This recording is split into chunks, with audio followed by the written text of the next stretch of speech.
आज हम लोग चैप्टर ग्रेविटेशन देखने जा रहे हैं। इसमें टोटल हम लोग को 74 क्वेश्चन कवर करना है टॉपिक वाइज।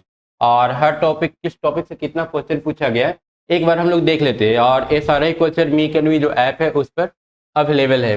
तो एक बार चल करके देख लेते हैं कितने टॉपिक इसमें कवर करने हैं हमको और हर टॉपिक से कितना कितना क्वेश्चन पूछा गया है। तो यहाँ पर सबसे पहले देखें तो पहला टॉपिक जो है Kepler's law of planetary motion है। इससे टोटल कितने क्वेश्चन 2020 तक पूछे गए हैं? टोटल 4 क्वेश्चन पूछा गया है। 2020 तक ही क्यों? 2020 के बाद का क्वेश्चन स्टूडेंट्स को खुद ट्राई करना है। एक बार 46 ईयर 47 ईयर का जो भी पीवाईक्यू है सारा कुछ सॉल्व कर लेना है।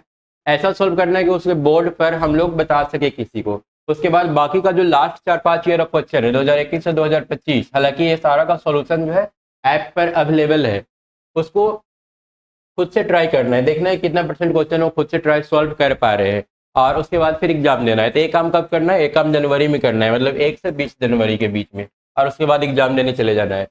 उसके बाद टॉपिक 2 आता है Newton inverse law of gravitation. इसमें टोटल 6 क्वेश्चन पूछे गए हैं। क्वेश्चन 5 से लेकर के 10 तक इस टॉपिक को कवर करेंगे। उसके बाद टॉपिक 3 है एक्सेलरेशन ड्यू टू ग्रेविटी। इसमें टोटल 15 क्वेश्चन पूछा गया है 11 से लेकर के 25 तक। टॉपिक 4 है gravitational field and potential energy. इसमें टोटल 21 क्वेश्चन है। और उसके बाद motion of satellite, escape, expander और वाइटल वेलोसिटी। यहाँ से सबसे ज्यादा 28 क्वेश्चन अभी तक पूछा जा चुका है। मतलब जैसे जैसे ऊपर से हम लोग नीचे आ रहे हैं ना, इसका इंपॉर्टेंस क्या हो रहा है? बढ़ता चला जा रहा है। टोटल अगर देखा जाए तो 24 क्वेश्चन मेंस में अभी तक 46 या 47 ईयर वाले बुक में आ चुका है, मतलब दिया जा चुका है। ठीक है, और ये सारा का सारा वेबसाइट और ऐप दोनों पर अवेलेबल है। और इवन अगर कोई बुक परचेज करना चाहे तो परचेज भी कर सकता है, हार्ड कॉपी भी इसका अवेलेबल है।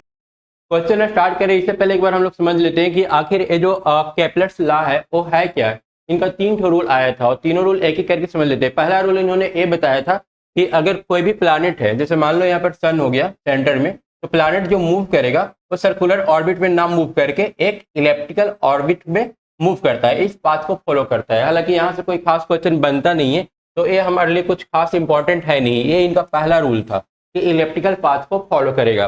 सेकेंड रूल में इन्होंने बताया था कि अगर सेंटर में मान लेते हैं सन है, कोई प्लैनेट मूव कर रहा है इस तरह से इलेप्टिकल पाथ में, तो उन्होंने बताया था कि इक्वल टाइम में, ठीक है, अगर इसके लिए टाइम टी ले ले, मान लेते हैं सैटेलाइट जो हमारा है या फिर प्लैनेट जो भी है, प्लैनेट यहाँ से लेकर के अगर यहाँ तक मूव किया है और इसको मूव करने में टी टाइम लगा है, तो अगला टी टाइम में वो उतना ही एरिया स्वैप करेगा जितना ए एरिया स्वैप किया है।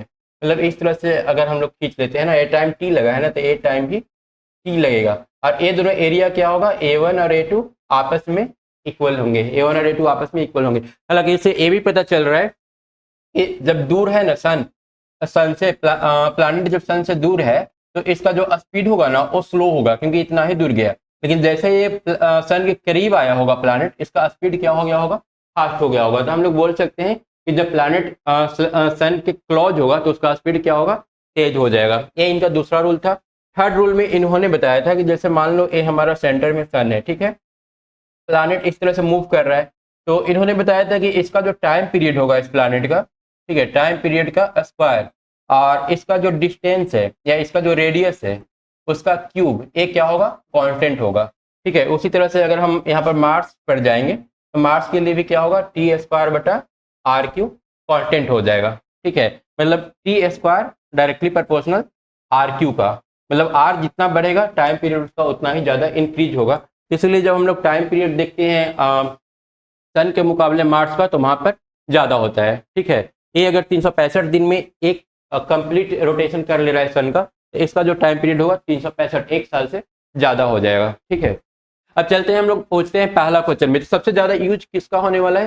सेकेंड वाला रूल का और थर्ड वाले रूल का सबसे ज़्यादा हम लोग यूज करने वाले हैं। अब इसका किस तरह से यूटिलाइज करना है क्वेश्चन सॉल्व करने में, वो हम लोग देख लेते हैं। पहला क्वेश्चन क्या दे रखा है? If the angular momentum of a planet of mass m, एक प्लैनेट है जिसका मास m है, उसका एंगुलर मोमेंटम क्या दे रखा है? L दे रखा है। तो हम लोग लिख सकते हैं L is equal to mvr। L is equal to mvr। यहाँ से जिसका रिक्वायरमेंट होगा हम लोग निकाल लेंगे। आगे देखते हैं v का जरूरत है या फिर r का जरूरत है। निकालना क्या है? L about the centre of sun, it's areal velocity. अब एक तो और नया टर्म आगे, एरियल वेलोसिटी। एरियल वेलोसिटी क्या होता है? तो देखो, अगर मान लो कि कोई सर्किल है और ए इसका रेडियस है, तो थीटा एंगल मूव करने में थीटा एंगल मूव करने में जितना एरिया स्वैप करेगा ना, ये एरिया स्वैप करने का जो रेट होगा वो इसका एरियल वेलोसिटी कहलाएगा। सबसे पहले तो थीटा एंगल मूव करने में कितना एरिया ये कवर किया है वो हम लोग निकाल लेते हैं। हम लोग जानते हैं कि टोटल 360 डिग्री मतलब कि 2 पाई डिस्टेंस कवर करने में ये कितना एरिया कवर कर रहा है, पाई आर स्क्वायर। ठीक है, अगर थीटा का वैल्यू 2 पाई कर दे तो टोटल एरिया कितना हो जाएगा, पाई आर स्क्वायर हो जाएगा। अगर इसको 1 ले ले तो पाई आर स्क्वायर बाई 2 पाई हो जाएगा। और अगर हम लोग थीटा रेडियन ले ले, रेडियन में होगा थीटा, ठीक है, तो R square by 2 into theta हो जाएगा। ये इसका इस पार्ट का एरिया आ रहा है। ठीक है, और अगर इसी का हम लोग रेट निकाल लें डी ए बाई अगर डी टी कर ले तो ये हम लोग का एरियर वेलोसिटी बन जाता है। एरिया से टाइम के रिस्पेक्ट में ले लिए तो एरियर वेलोसिटी बन गया। अब फिर राइट साइड में हम लोग को लिखना पड़ेगा क्योंकि ये तो पहले से ए था, है ना। अब इस तरफ डी ले लेते हैं तो उधर भी इधर डी बाई डी ले लिए तो इस तरफ भी डी बाई डी लेना होगा। अब आर स्क्वायर इसका रेडियस तो कांस्टेंट है, थीटा वेरिएबल है, तो हम लोग लिख सकते हैं कि D A by D T जो होगा ना वो R square by 2 D theta by D T के बराबर होगा। ठीक है, और थीटा हम लोग को निकालना था एरियल वेलोसिटी। अब D theta by D T का वैल्यू जो है ना हम लोग यहाँ से निकाल सकते हैं, क्योंकि ए जो है भी बराबर हम लोग लिख सकते हैं एम भी बराबर आर ओमेगा इंटू आर। ए बन जा रहा है हम लोग का एम आर स्क्वायर ओमेगा, और ओमेगा हम लोग का क्या होता है, D theta by D T होता है। ठीक है, अगर ओमेगा का वैल्यू हम लोग निकालना चाहें तो rate of change of angular displacement with respect to time, ये हम लोग को एल का वैल्यू देगा। इसको हम लोग लिख सकते हैं A M R square D theta by D T. यहाँ से D theta by D T का वैल्यू अगर हम लोग पुट कर दे तो आ जाएगा L by A M R square. तो इसको हम थोड़ा सा चेंज कर लेते हैं, जो वैल्यू वहाँ पर आया है D theta by D T का यहाँ पर पुट कर देंगे। R square by 2 into D theta by D T का वैल्यू कितना आ रहा है, L by M R square, L by M R square, क्योंकि ये एल का वैल्यू था। यहाँ से आर स्क्वायर कैंसिल हो रहा है, हम लोग का जो आंसर आ रहा है एल बाई 2 एम आ रहा है, एल बाई 2 एम। तो एल बाई 2 एम ये हम लोग का क्या हो जाएगा, सही आंसर हो जाएगा। तो फर्स्ट का आंसर सी। तो ये थोड़ा सा नया कंसेप्ट था, हालांकि पीछे हम लोग जो 3 रूल पढ़े उससे मिलता जुलता लग नहीं रहा है। उसके बाद आते हैं नेक्स्ट क्वेश्चन, देखते हैं सेकंड नंबर किस टाइप से पूछा है। क्वेश्चन नंबर 2 में बोल रहा है figure show elliptical path ABCD of a planet around the sun S. यहाँ पर बोल रहा है, यहाँ पर जो है केपलर का जैसा कि पहला रूल था कि ये जो मूव करता है इलेक्ट्रिकल पाथ में, वही इलेक्ट्रिकल पाथ को ये प्लैनेट क्या कर रहा है, कवर कर रहा है, उस पाथ को फॉलो कर रहा है। अब यहाँ पर बोल रखा है कि द सन जो है वो सेंटर पर है, such that area of triangle CSA, इस ट्रायंगल का जो एरिया है वो क्या दे रखा है, equal to the area of the ellipse.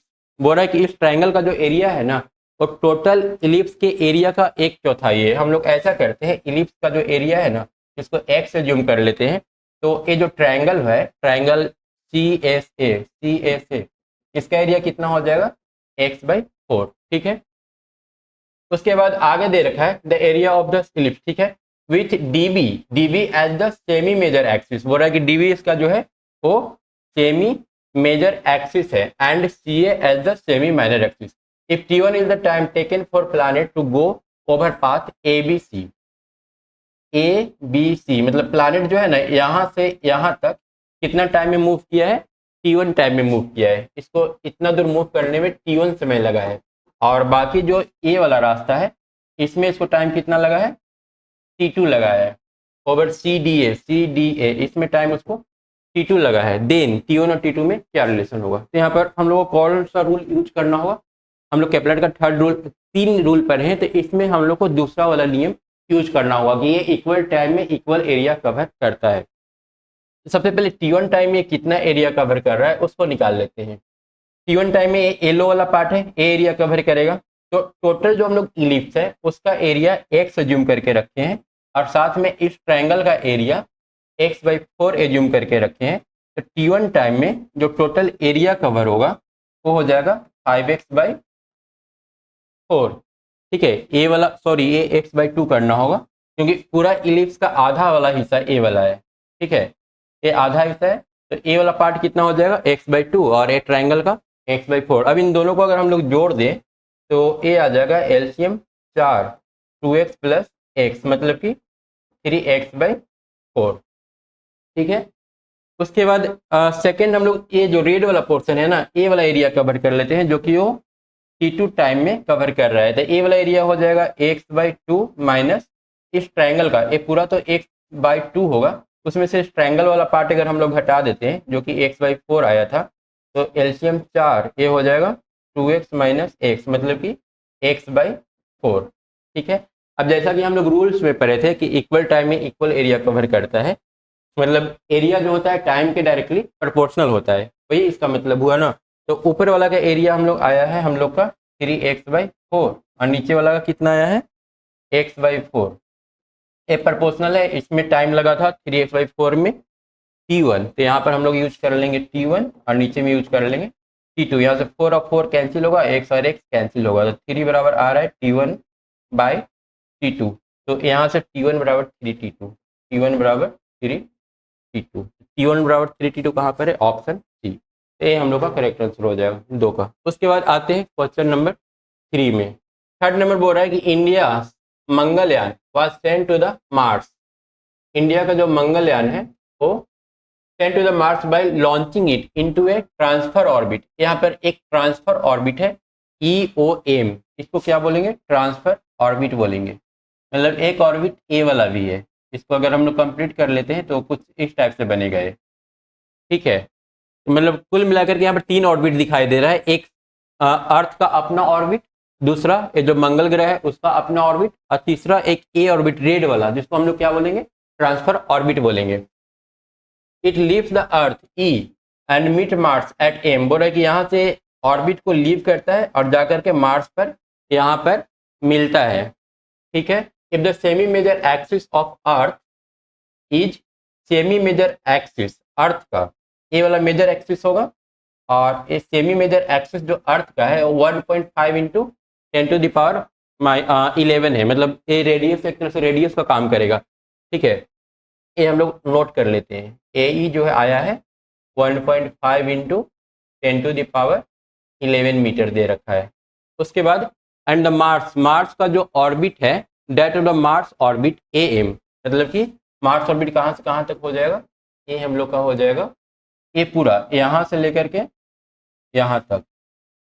ठीक है, यहाँ से लेकर यहाँ तक मार्स का ऑर्बिट हो जाएगा, और इसका जो वैल्यू दे रखा है AM वो दे रखा है 2.28 इंटू 10⁻11। तो यहाँ पर जो ऑर्बिट दे रखा है, या फिर यहाँ पर जो रेडियस दे रखा है ना, एक अर्थ का दे रखा है और एक मार्स का दे रखा है, और ये जो ट्रांसफर ऑर्बिट है ना, इसका रेडियस नहीं दे रखा है। ट्रांसफर ऑर्बिट का रेडियस हम लोग कैसे निकालेंगे, तो 80 बराबर हम लोग देख रहे हैं ट्रांसफर ऑर्बिट यहाँ से लेकर यहाँ तक है, मतलब यहाँ तक मंगल का हो गया और प्लस अर्थ का, दोनों जोड़ देंगे ना तो ये इसका पूरा डायमीटर मिल जाएगा, और उसका आधा कर देंगे तो ट्रांसफर ऑर्बिट का रेडियस मिल जाएगा। इन दोनों को जोड़ लेते हैं, 1.5 प्लस 2.28 इंटू 10⁻11 इंटू 10⁻11 और डिवाइडेड बाई नीचे 2 है ना, क्योंकि ये पूरा डायमीटर मिलेगा, अगर यहाँ से यहाँ तक जोड़ लेंगे तो डायमीटर मिलेगा, हम लोग को आधा लेना है तो ये 2 से डिवाइड कर देंगे। ये कितना आ जाएगा, ये आ जाएगा, यहाँ पर 0 दे देते हैं तो 8, 5 और 2 7, 2 और 1 3, इतना बाई 2 इंटू 10⁻11, मतलब कि अगर इसको डिवाइड कर देते हैं 2 से तो 16, 17, 18 इंटू 2 36 होता है, और 9 1.89 इंटू 10⁻11। ठीक है, मतलब कुल मिलाकर के हम लोग को 3 रेडियस दिया हुआ है। अब निकालने के लिए क्या बोल रहे हैं, taken Kepler's law give the estimate time of Mangalyaan to reach. बोल रहा है कि एस्टिमेट टाइम बताओ कि यहाँ से यहाँ पहुँचने में कितना समय लगा होगा। ठीक है, हम लोग क्या करेंगे, टाइम पीरियड अर्थ का जानते हैं, एक ए वाला जानते हैं और एक ए वाला, इन दोनों को पकड़ करके चलते हैं। इन दोनों के लिए हम लोग रूल क्या कब पढ़े और कहाँ पर पढ़े थे, केपलर का थर्ड रूल था, उसमें उन्होंने बताया था कि T²/RQ जो होता है वो क्या होता है, कांस्टेंट होता है। तो यहाँ पर हम लोग ले लेंगे T², अर्थ का अगर हम लोग T² ले लें, T²/RQ कांस्टेंट होता है। अर्थ का टाइम कितना होता है 365 दिन में कंप्लीट करता है पूरा एक रोटेशन, और अर्थ का जो रेडियस होगा वो AE का वैल्यू कितना दे रखा है 1.5 इंटू 10⁻11 है ना, 10⁻11। इसका क्या करेंगे RQ करेंगे, वो कांस्टेंट होगा, वो बराबर होगा इसका टाइम पीरियड, ट्रांसफर ऑर्बिट का टाइम पीरियड क्या होता है? एक कंप्लीट रोटेशन में लगने वाला समय, है ना, एक कंप्लीट रोटेशन में लगने वाला समय। तो कंप्लीट रोटेशन नहीं चाहिए हम लोग को, तो हाफ रोटेशन चाहिए, क्योंकि यहाँ से सिर्फ ये यहाँ तक पहुँचा है, रिटर्न होने का हम लोग को टाइम नहीं चाहिए। तो खैर वो ठीक है, बाद में हम लोग आधा कर देंगे टोटल टाइम को। यहाँ पर टी स्क्वायर और डिवाइडेड बाई इसका रेडियस हम लोग निकाल चुके हैं ट्रांसफर ऑर्बिट का, कितना आया था? 1.89 इंटू 10⁻11, और इसका भी पावर कितना रहेगा? क्यूब रहेगा। इसको हम लोग सॉल्व कर लेंगे। सॉल्व करने से टी का जो वैल्यू है ये आ जाएगा 516। और ये जो टी है ना, पूरा टाइम पीरियड यहाँ से यहाँ जाने का और फिर यहाँ से यहाँ तक आने का, हम लोग को सिर्फ यहाँ से यहाँ जाने का समय चाहिए, तो इसका आधा कर लेंगे। तो t/2 जो हम लोग का आएगा वो आ जाएगा 258 अराउंड, ठीक है, जो कि लगभग 260 के बराबर है। तो हम लोग का आंसर क्या होगा? सी हो जाएगा 260, ठीक है। इस तरह से हम लोग केपलर का दूसरा और तीसरा रूल एक एक क्वेश्चन में यूज कर चुके हैं, और ऐसा इस टाइप का ही क्वेश्चन देगा। और आप लोग को ट्राई करना है दिसंबर के बाद ट्राई कर लेना है, जो लास्ट का 4-5 ईयर का क्वेश्चन पूछा गया है उसको सॉल्व कर लेना है। और जब फर्स्ट अटेम्प्ट हो जाएगा मेंस का, उसके बाद आईआईटी का प्रीवियस ईयर क्वेश्चन सॉल्व कर लेना है, उसके बाद मेंस का सेकंड अटेम्प्ट और आईआईटी का एग्जाम देना है। उसके बाद चलते हैं नेक्स्ट क्वेश्चन नंबर 4 में। क्वेश्चन नंबर 4 दे रखा है, the time period of a satellite of earth is 5 hour. Satellite का टाइम पीरियड कितना है? 5 आवर है। हम लोग यहाँ पर नोट कर लेते हैं t = 5 year. If the separation between the earth and satellite is increase 4 times. Separation पहले मान लेते हैं कि रेडियस जो होगा ना, पहले से रेडियस स्मॉल r होगा, और बाद में ये हम लोग t1 ले लेते हैं, r1 ले लेते हैं, उसके बाद t1 r1, उसके बाद हम लोग ले लेंगे t2 क्या है? t2 निकालना है, t2 नहीं पता। और r2 कितना है? r2 बोला है कि कितना टाइम्स हो गया है? सेपरेशन बढ़ करके 4 टाइम्स हो गया है, तो यहाँ पर 4r ले लेंगे। और फिर हम लोग केपलर का फोर्थ रूल और थर्ड रूल जो था वो यूज करेंगे। t1/r1 t1² बराबर t2² अब यहाँ पर t1 का वैल्यू कितना दे रखा है? 5 दे रखा है। r1 का वैल्यू r3, t2 हम लोग को निकालना है, और r2 का फिर वैल्यू 4r का ऑल क्यू करेंगे तो 64r³ आएगा। यहाँ से r³ और r³ कैंसिल हो रहा है, ये 5 का स्क्वायर करना होगा 25, t1 स्क्वायर लेंगे ना तो 5 का स्क्वायर 25, और r3 में 4 था तो 4 का क्यूब लेंगे तो 64। यहाँ से अगर हम लोग t2 स्क्वायर निकाल लें तो ये आ जाएगा 25 × 64, और t2 अगर यहाँ से निकाल लें तो अंडर रूट करना होगा तो 5 × 64 का 8, टोटल 40 ईयर। तो आंसर कौन सा हो जाएगा? सी हो जाएगा। ए इसका सही आंसर था।